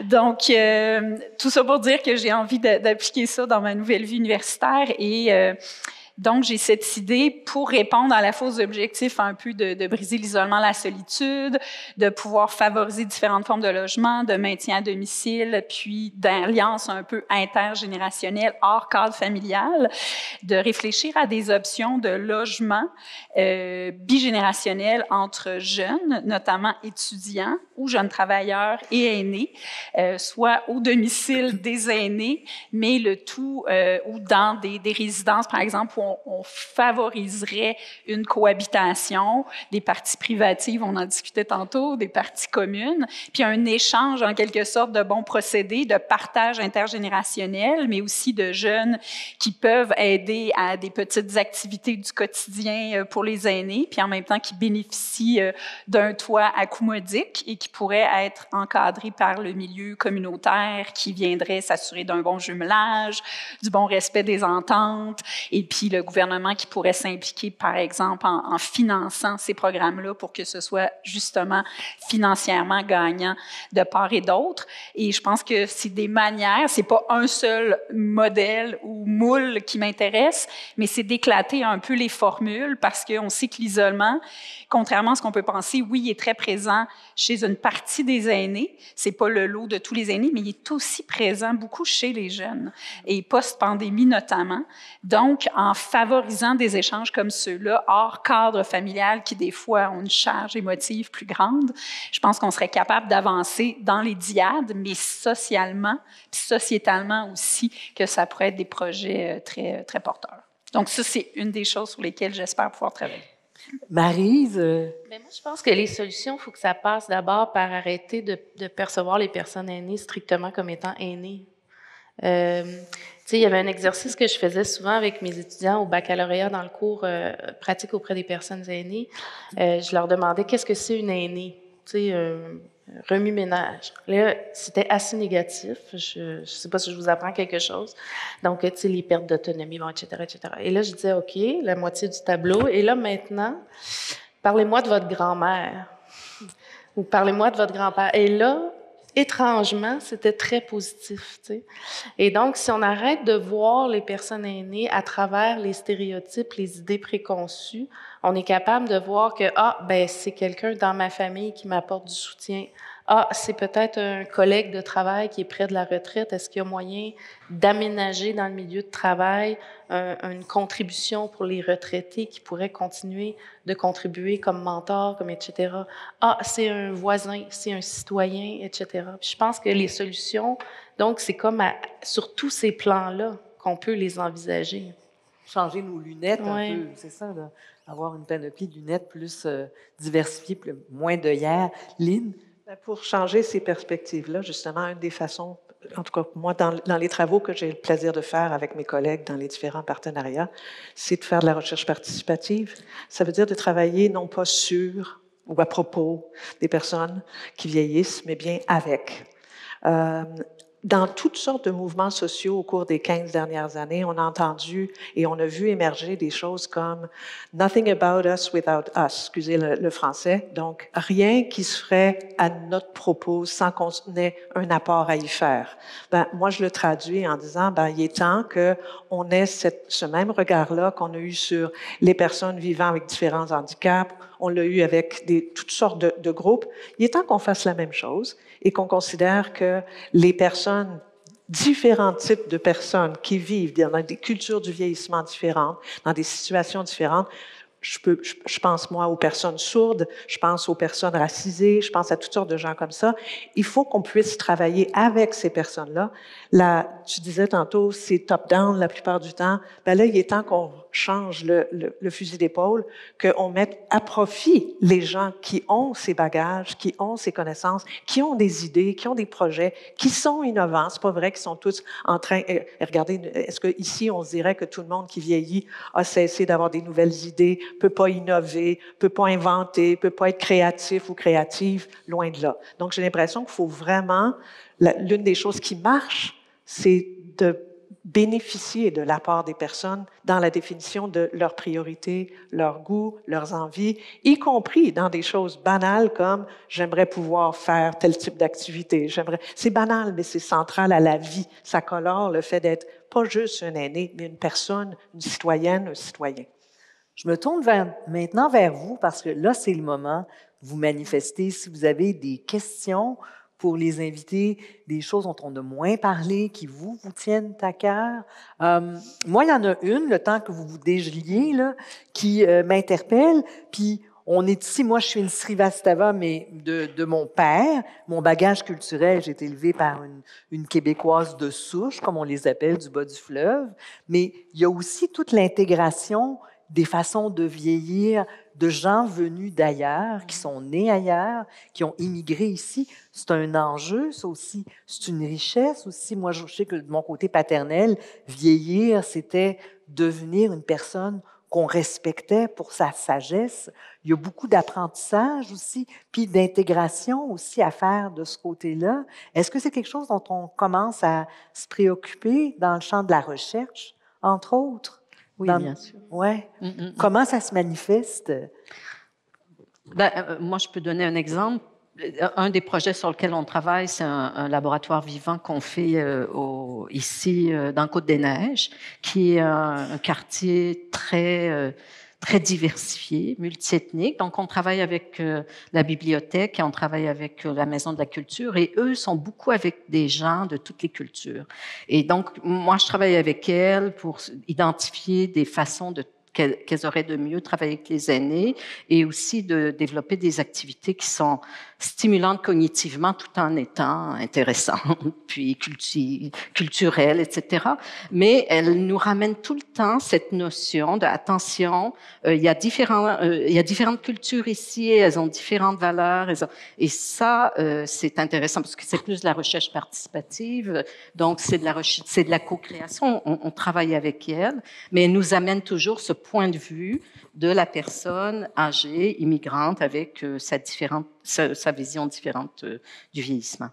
Dans la sphère politique aussi, je suppose que pour vous, ça a dû être quelque chose quand vous avez fait ces consultations-là, parce que la vie, la mort, c'est fondamental, puis dans des cultures, ça n'a pas la même résonance non plus.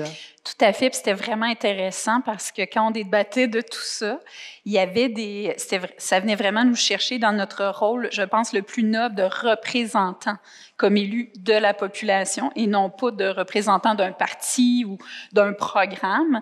On était vraiment là pour chercher le bien commun puis l'intérêt dans ce qu'il y avait de plus noble. Et il y avait des députés qui faisaient partie de la commission qui étaient de circonscriptions beaucoup plus multiethniques que d'autres.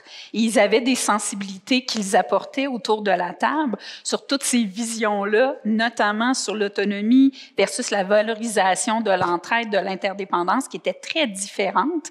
Puis c'était une belle richesse parce que vous pouvez vous imaginer que les questions autant éthiques que, je dirais, sociales et juridiques étaient nombreuses, mais d'amener cette composante-là, c'est sûr que ça poussait la réflexion à un autre niveau. Puis c'est pour ça aussi que je pense qu'il faut des fois sortir de nos schèmes habituels puis de se confronter.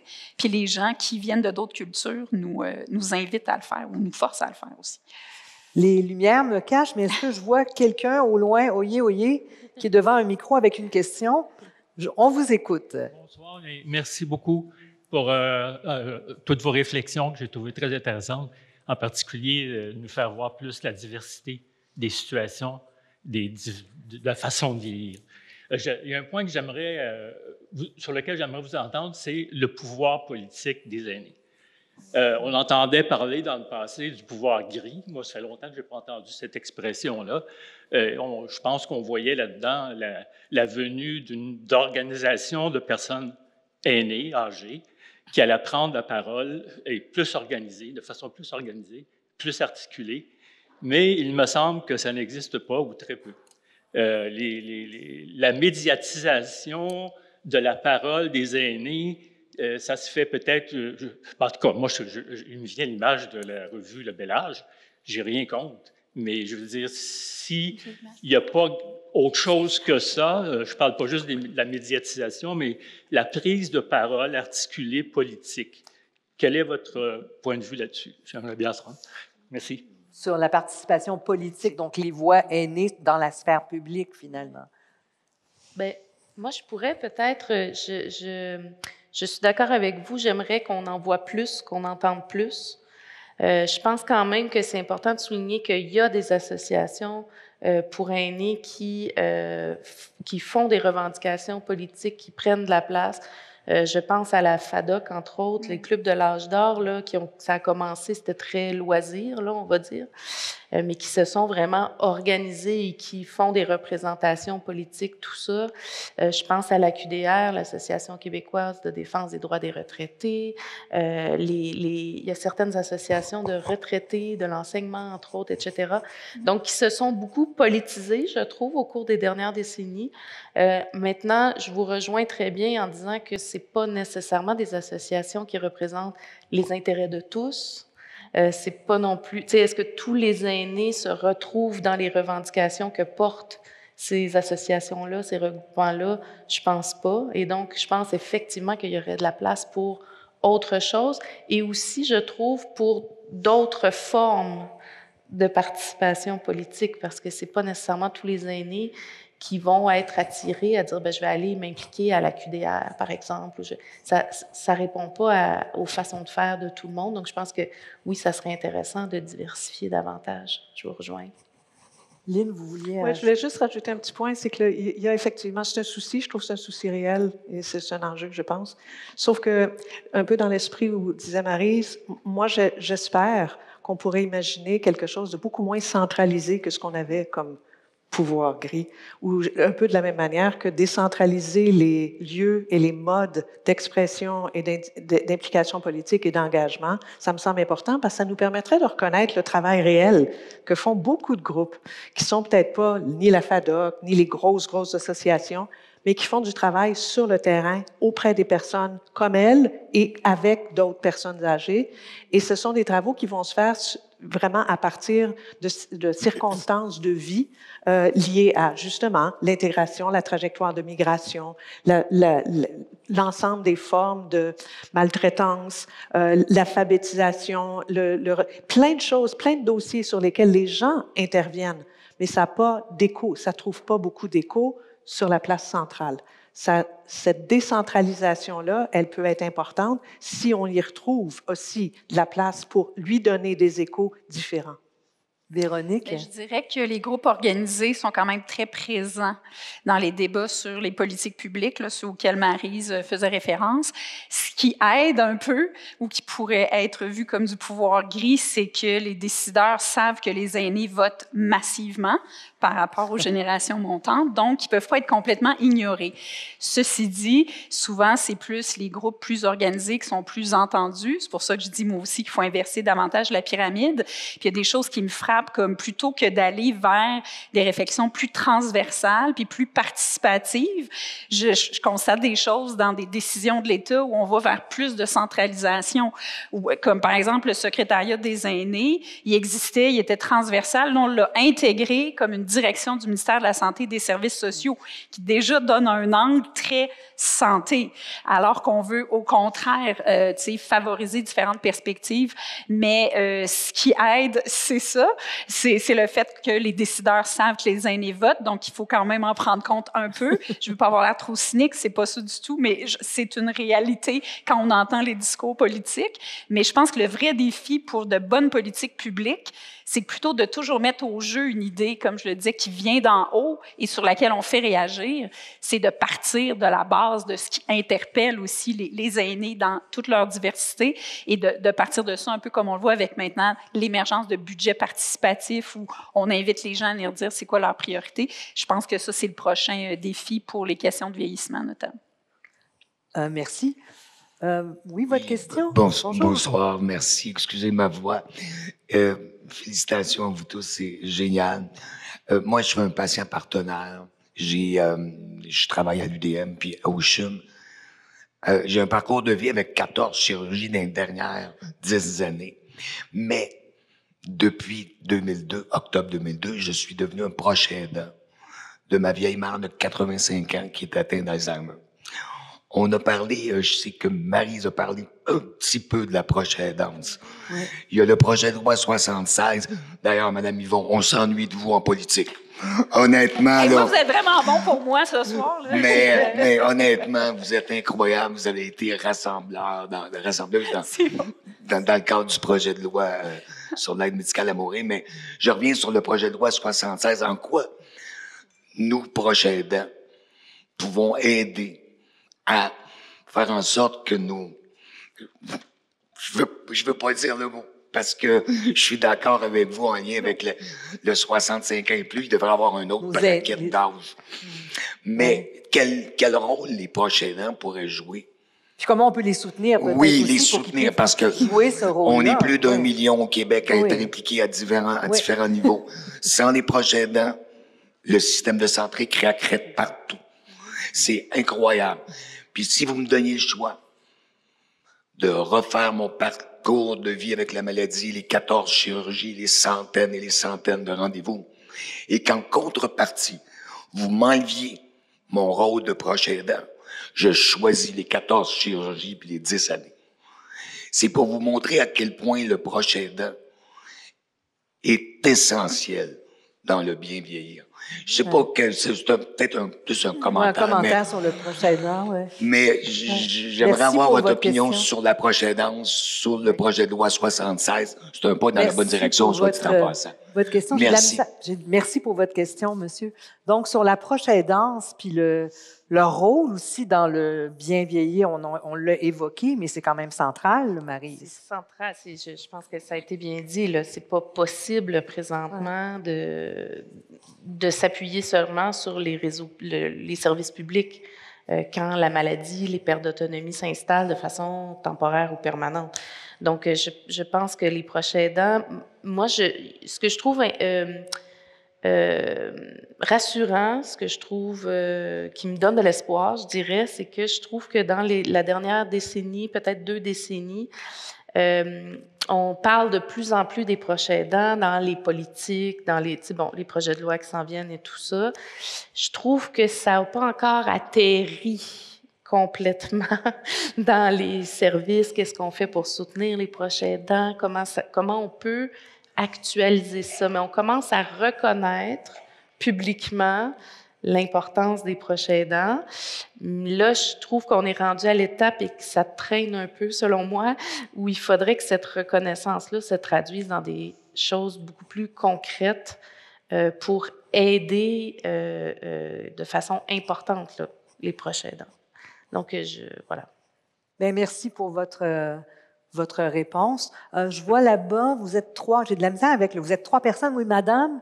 Je vous demanderais de garder, si possible, pour que je vois que les gens se sont levés, vous êtes dégelés, c'est toujours comme ça, pour qu'on ait du temps pour tout le monde, puis que j'ai pas à couper la parole à quelqu'un. Donc, si vous pouvez cibler votre question, puis la formuler de manière assez courte, pour que tout le monde ait le temps de s'exprimer, ça serait vraiment apprécié. Merci à l'avance. D'accord. Alors, je vais essayer d'être brève. Je voulais d'abord rendre un témoignage envers Marie Soulière. Je fais partie de l'Association des professeurs retraités de l'UQAM et dans son ancienne carrière, Maryse nous a donné une conférence sur isolement et solitude. Et à la suite de cette conférence, le comité Solidarité dont je fais partie, a entrepris non seulement une réflexion, mais une enquête sur le sentiment d'isolement et solitude chez les membres retraités de notre association. Alors, nous avons procédé à deux enquêtes, une sur isolement et solitude, et une sur les soins et services, un peu plus tard, sur les soins et services dont les gens avaient besoin, dont nos membres avaient besoin. Alors, à partir de ces 2 enquêtes-là, on s'est rendu compte que non seulement les gens étaient intéressés à participer, mais qu'il y avait un grand besoin d'information.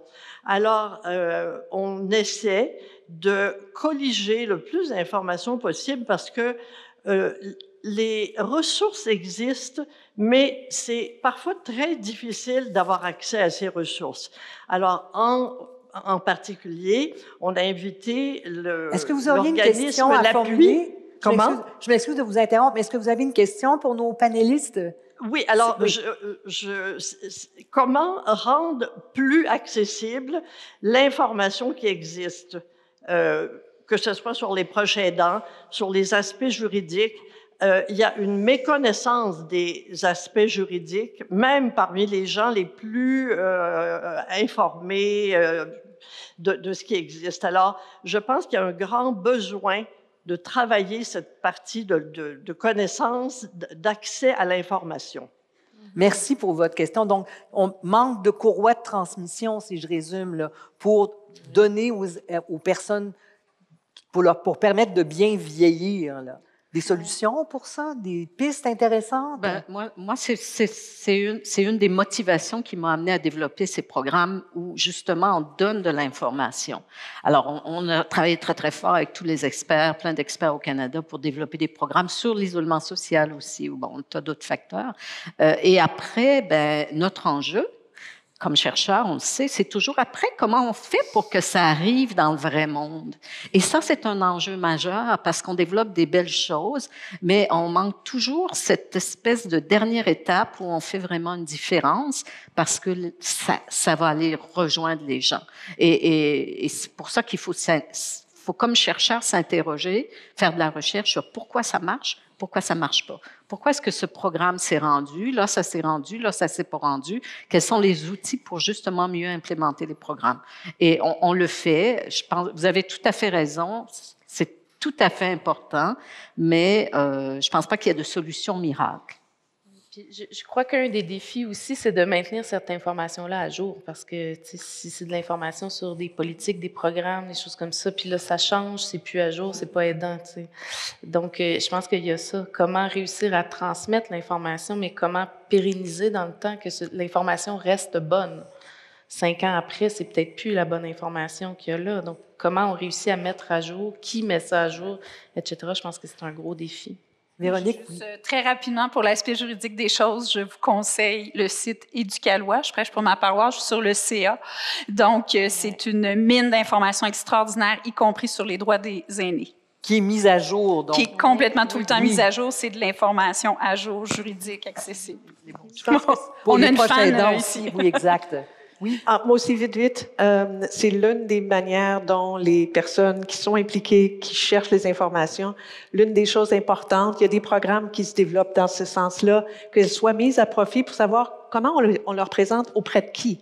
Parce que c'est bien beau de vouloir dire on va partager l'information, mais on s'adresse à qui? Comment? Sur quelle base? Sur quel contexte? Dans quel contexte? En quelle langue? Sur quel format? Et ça, c'est des choses que nous, on peut décider nous-mêmes. Et qui va avoir la crédibilité aussi pour leur parler? Exact. Qui vont écouter, avoir envie d'écouter. Parce qu'il y a beaucoup de bruit, là. On dit beaucoup de choses, parfois. Votre question, monsieur, pour les panélistes? Oui. Bonsoir. Merci. Mon nom est Claude Marois. Je suis professeur retraité et professeur associé depuis 5 ans. J'ai vécu les débuts de ma retraite très difficilement. Parce que l'âgisme est répandu tout partout et dans tous les milieux. Ce n'est pas parce que nous sommes professeurs qu'il n'y a pas de préjugés, et surtout par rapport aux professeurs vieillissants que je suis. Et à un moment donné, j'ai décidé de coller une feuille sur ma porte. Et c'est écrit: l'âge de la retraite ne signifie pas que ma date de péremption est arrivée. En mode actif, ma date de péremption est remise à plus tard.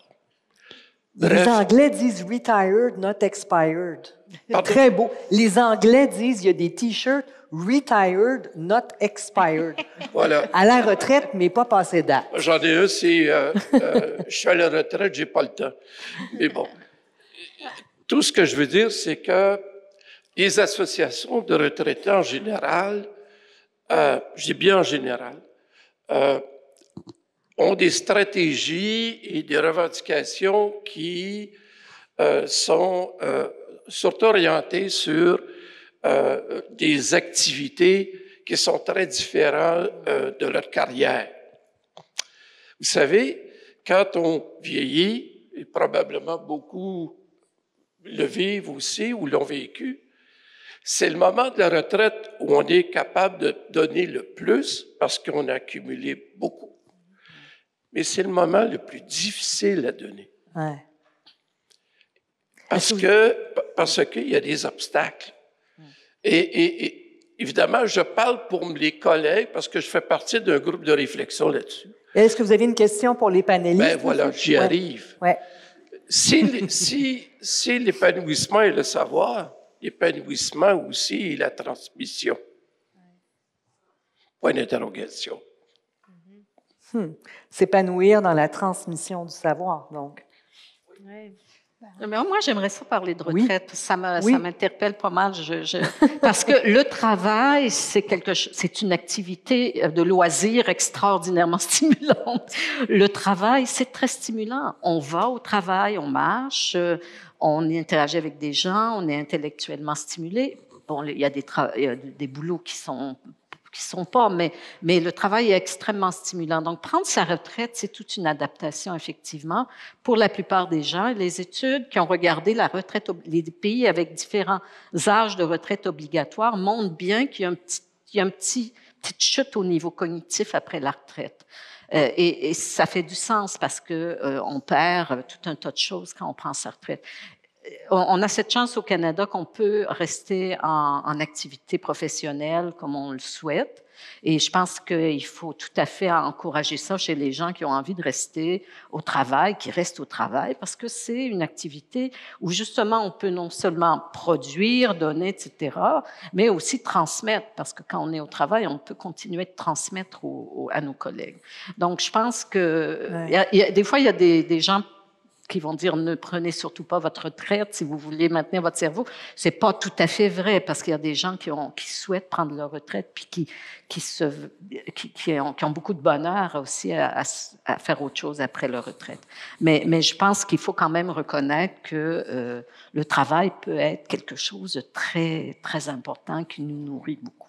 Alors, merci beaucoup. J'ai le rôle très ingrat de faire la dictature du chronomètre. Vous m'envoyez franchement désolé, mais le chronomètre dictateur me dit qu'il reste à peu près une petite dizaine de minutes. Et vous êtes donc 5 personnes à poser des questions, 6, si je vois bien. Donc, je vous demanderais si vous pouvez vraiment aller droit au but avec votre question, puis que, mesdames, vous pouvez faire des réponses plus ciblées possible, ça serait apprécié. Sinon, il va falloir que le dictateur chronomètre coupe la parole à un certain moment. Vous m'envoyez désolé. Alors, la parole est à vous, madame. Oui. Bonjour. Oui, bonjour. Mon nom, c'est Maria Montejo. Je suis la coordonnatrice de RECA, Ressources endoculturelles contre l'abus envers les aînés. Il y a quelques années, j'étais à votre place. J'ai fait des recherches par rapport au vieillissement chez les communautés culturelles. Et là, je suis là, en face de vous, et je pense qu'on a bien compris que le vieillissement au Québec, ça devrait être un vieillissement inclusif. Donc, on se prend pour une société multiethnique et on vieillit différemment dans les communautés culturelles que dans les Québécois des souches, si on peut dire ainsi, que c'est un terme que j'aime pas beaucoup. En fait, est-ce que j'ai compris quand j'ai demandé qu'est-ce que c'est la retraite pour vous à une dame haïtienne qui est décédée maintenant? Elle m'a dit, arriver à la retraite, c'est devenir encore plus pauvre. Donc, c'est avec l'image que j'ai resté. Et économiquement, c'est vrai, et c'est encore plus vrai pour nous, immigrants, qu'on n'a pas travaillé beaucoup, qu'on n'a pas contribué beaucoup. C'est vraiment un peu de pauvreté, beaucoup de pauvreté. Par contre, on a des avantages ici qu'on n'a pas dans nos pays. Est-ce que vous pourriez formuler votre question maintenant, s'il vous plaît? Merci. Oui. En fait, c'est que je pense qu'il faut penser à pas juste un vieillissement pour s'épanouir, mais je crois que on a toujours la capacité d'apprendre et d'apprendre des autres. On disait, on a l'expérience, oui, on a l'expérience d'ici et d'ailleurs, mais je pense qu'il faut qu'on tienne compte de nos besoins comme communauté ancienne ou nouvellement arrivée.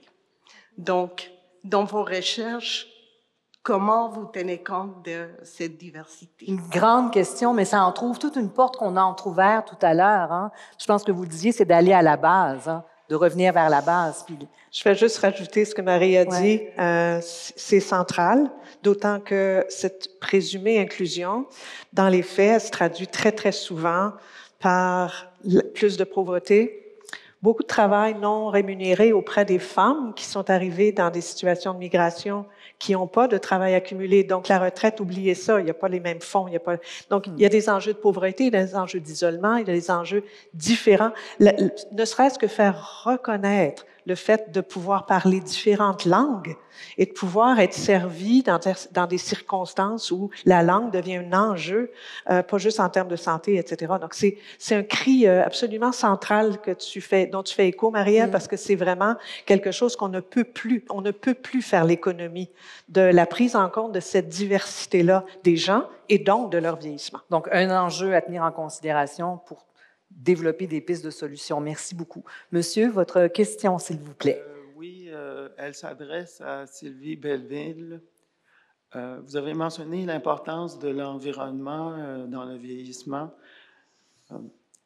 Est-ce qu'il y a des caractéristiques principales pour continuer d'être en santé à un âge avancé, être dans le 80% des gens âgés en santé? La ville ou la campagne, est-ce qu'il y a un endroit qui est plus environnements, Bon point.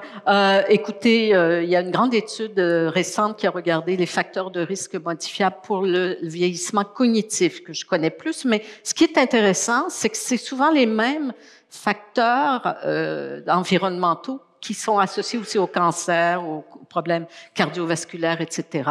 Alors, ce sont par exemple la stimulation cognitive, ce sont tous les facteurs de risque cardio-métabolique, donc on contrôle son hypertension, on contrôle son diabète, etc. L'obésité, le tabagisme. La pollution atmosphérique, maintenant, est associée aussi à la santé du cerveau, et ça nous montre que c'est pas juste lié à l'individu, mais aussi à son environnement plus global.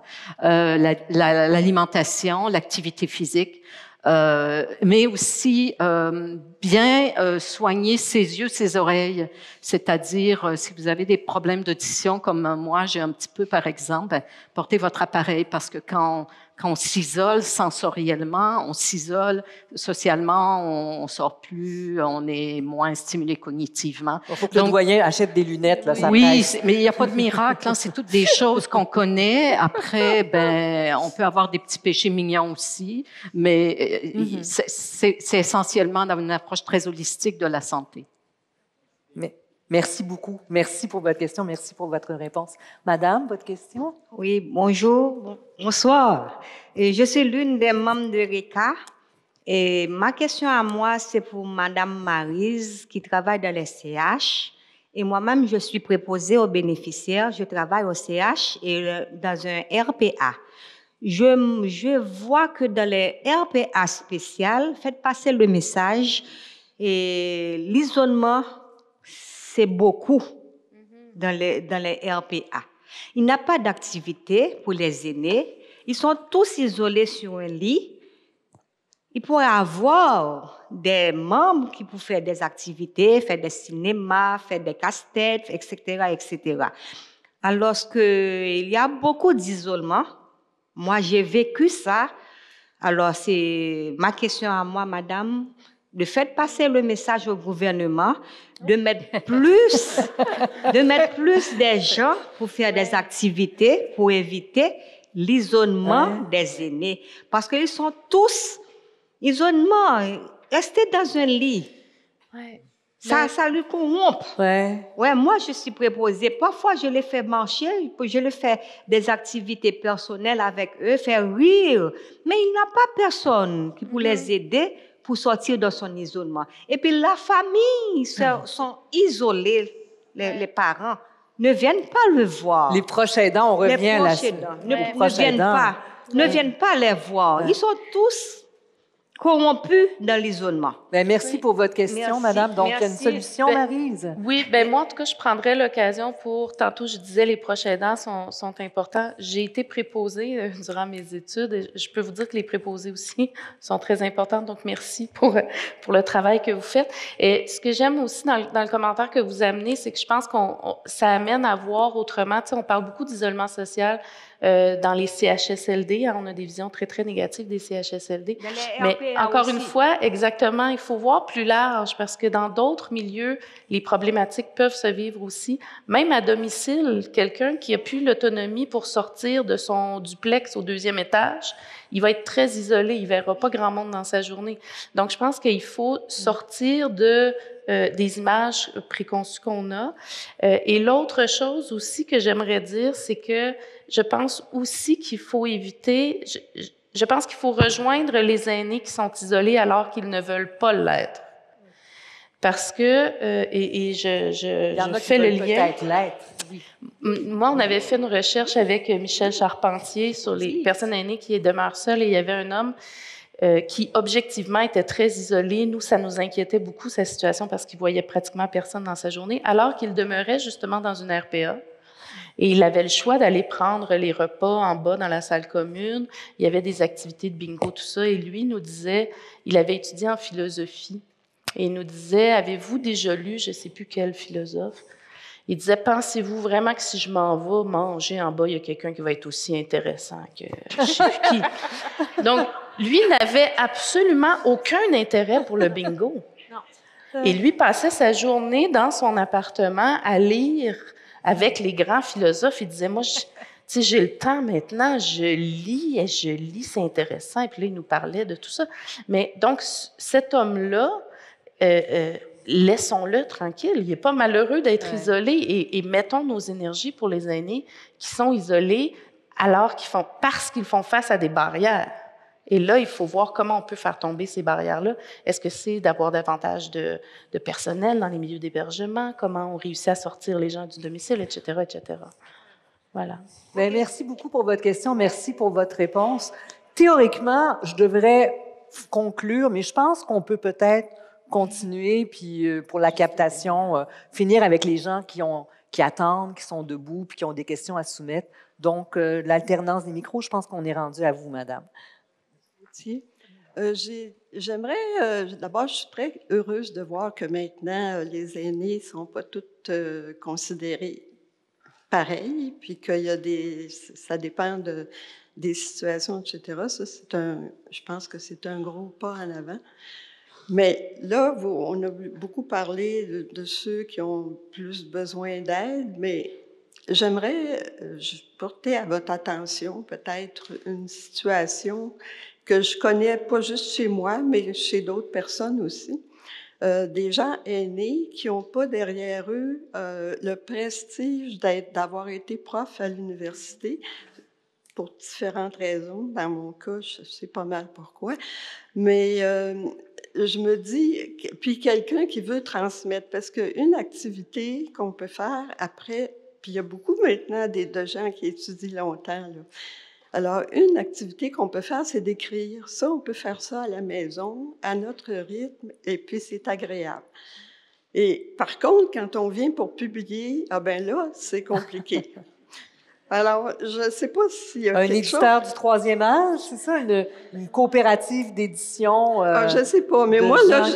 qui ont le temps d'écrire, qui le prennent aussi. Hein? J'ai personnellement écrit un livre d'introduction à la mécanique quantique et à son interprétation pour tout le monde qui a qui a le minimum d'un cégep, d'un secondaire 5 en mathématiques, OK? Et qui s'intéresse au sujet.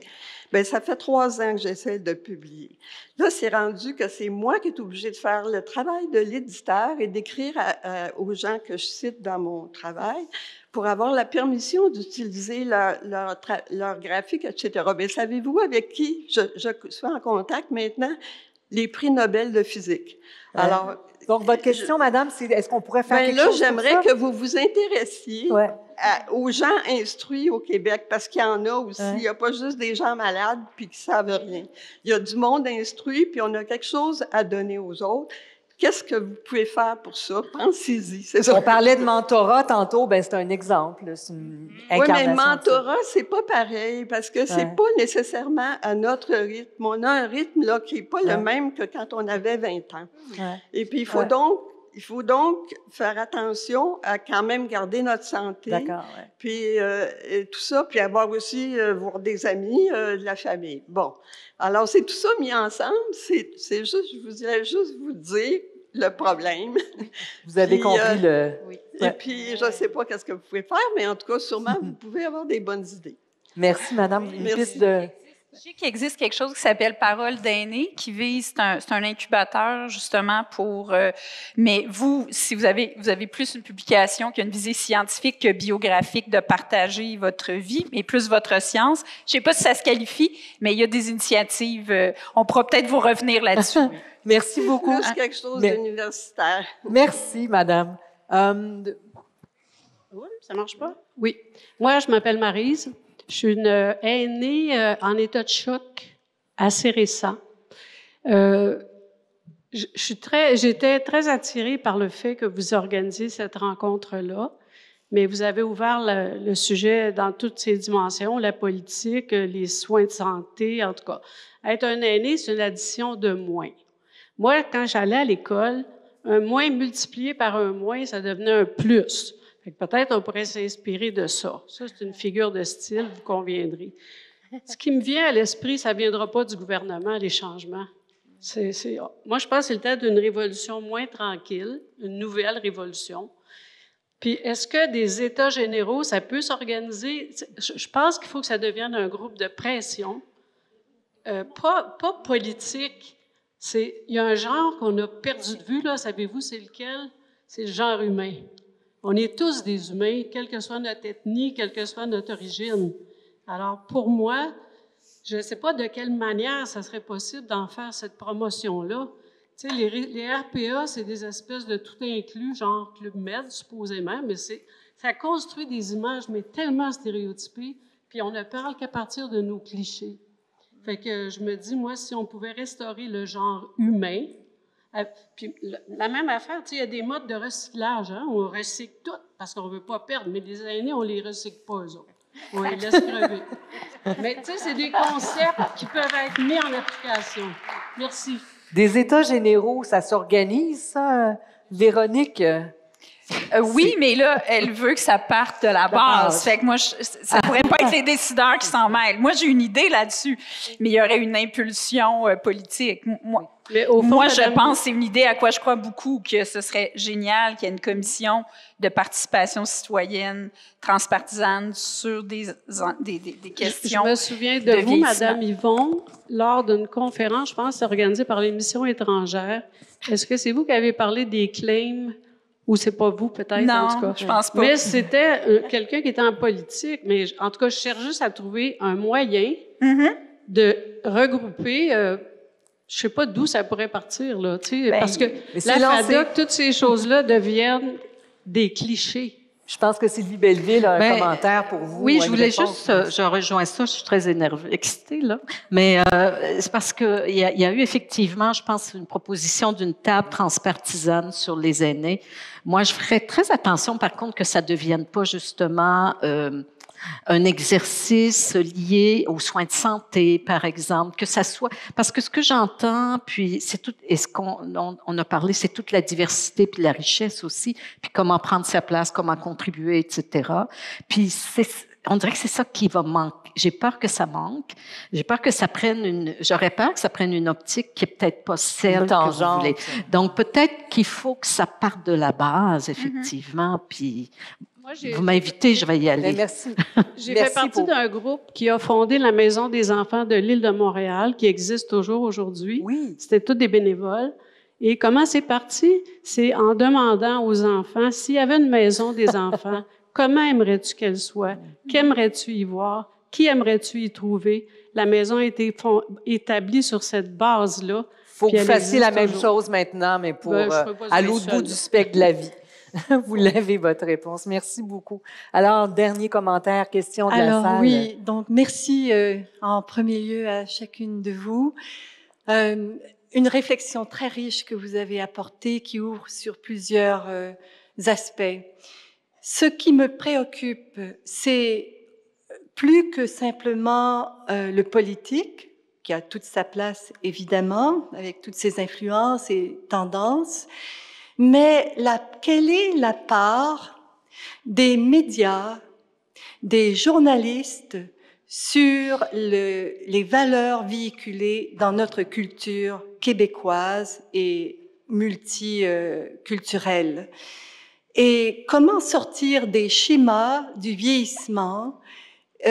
Comment intégrer ce qui a été nommé préalablement en regard de l'interdépendance? On la reconnaît comme essentielle.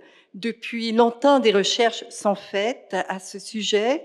Mais qu'est-ce qui fait qu'on met en relation l'interdépendance et la valorisation de la vulnérabilité, non seulement des personnes qui vieillissent, mais de chacun de nous en société, quel que soit l'âge?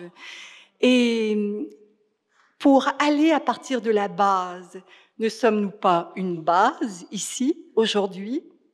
Et je suis très reconnaissante à tous ceux qui participent parce que ça m'éveille sur la réalité de l'intérêt d'être participant au bien vieillir. Et parmi nous, il n'y a pas simplement les 65 ans et plus, mais il y a d'autres âges. Et je me réjouis des jeunes, entre guillemets, présents. Et comment sortir de la boîte et non plus travailler en catégorie, mais en humanité les uns les autres. Merci beaucoup. La question que j'entendais, c'est le rôle aussi de l'image qu'on véhicule, donc les médias, absolument, les journalistes. Tout ça s'est décliné à travers tout ce qui a été nommé. Merci. Merci. Moi, je suis spécialiste en cognition. J'étais quand même très fâchée de ce que les médias ont dit sur M. Biden. Pourquoi? Parce que j'entendais des choses. Je ne veux surtout pas faire d'agisme, mais il a quand même... Je ne veux surtout pas faire d'agisme, mais il a quand même 85 ans, ou peu importe, je ne sais même plus quel âge il a, 80, m'en fiche, c'est pas ça qui m'intéresse. Mais ça, je trouve qu'on ne devrait pas accepter un prémisse comme ça. Ça devrait être tabou, ça devrait être... Je dis surtout pas ça. Et après, on voyait des choses comme est-ce que l'âge de M. Biden est son pire ennemi? C'est quoi cette affaire? Vous devriez l'écrire. Je trouve ça terrible. Et à un moment donné, on m'a interrogé. J'ai participé à une émission, et j'ai exprimé mon désarroi et mon désaccord. Et je pense qu'il faut éduquer aussi. Il faut élever la voix. Il faut dire non, on ne dit pas ça. On ne fait pas ça. Donc ça, c'est un peu une façon, je pense, dont on peut collectivement éduquer les médias. C'est-à-dire, ça devrait être tabou. On ne devrait pas ramener une personne à son âge. Peut-être qu'il a des problèmes cognitifs, peut-être, mais c'est pas son âge. C'est ce qu'il est comme personne. Est-ce qu'il est une bonne personne? Est-ce qu'il est un bon politicien? Est-ce qu'il a est-ce que sa cognition est correcte ou pas? Mais on ne le ramène pas essentiellement à son âge. Donc ça m'a beaucoup choquée. Je pense que oui, il faut voir un petit peu l'image des personnes plus âgées dans les médias en général. Je suis désolée, madame, mais on va conclure parce qu'on a déjà prolongé plus que... Mais merci. Merci. Merci pour votre commentaire. Merci toutes les quatre. Je pense que c'était très éclairant. Puis on l'a bien vu, le continuer encore, mais il faut qu'on s'arrête ici.